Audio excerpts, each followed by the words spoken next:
آپ سوچتے ہوں گے کہ انسان سوتا ہے، سونا بھی کوئی عبادت؟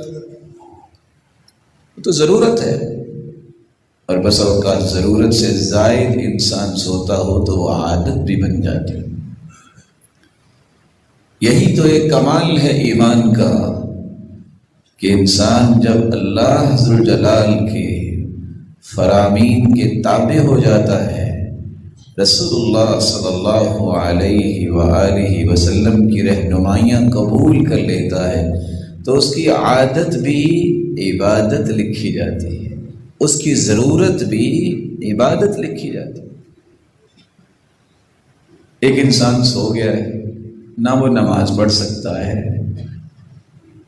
نہ کوئی اور نیکی کا کام کر سکتا ہے، تو سونا بھی عبادت؟ یہ کیسے؟ رسول اللہ صلی اللہ علیہ وسلم نے فرمایا، من اتی فراشا وهو ينوي ان يقوم يصلي من الليل فغلبته عيناه حتى اصبح كتب له ما نوى وكان نومه صدقة عليه من ربه عز وجل۔ جو انسان باوضو ہو کے اللہ جلال کا ذکر کر کے سوتے وقت یہ نیت کرتا ہے کہ مولا کریم، رات کی تاریکی میں تجھ سے ہم کلام ہونا، تیرے ساتھ مناجات کرنے کی لذتیں کچھ انوکھی ہیں، اللہ مجھے تہجد پہ اٹھنے کی توفیق عطا فرما دے، میں تہجد پڑھنا چاہتا ہوں۔ بس نیت کی ہے، سو گیا، نیند کا غلبہ ہوا، اذان صبح کی ہوگی، بیداری نہیں ہو سکتی۔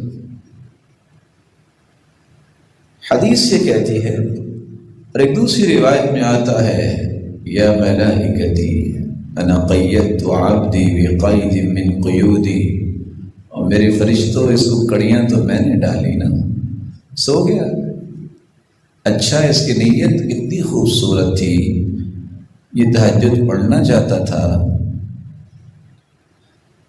اس کی اس نیند کو ضائع نہیں کرنا۔ اس نے تہجد پڑھی ہے یا نہیں پڑھی، اس کے نامے اعمال میں نیت کے مطابق رات کا قیام اور تہجد لکھ دو۔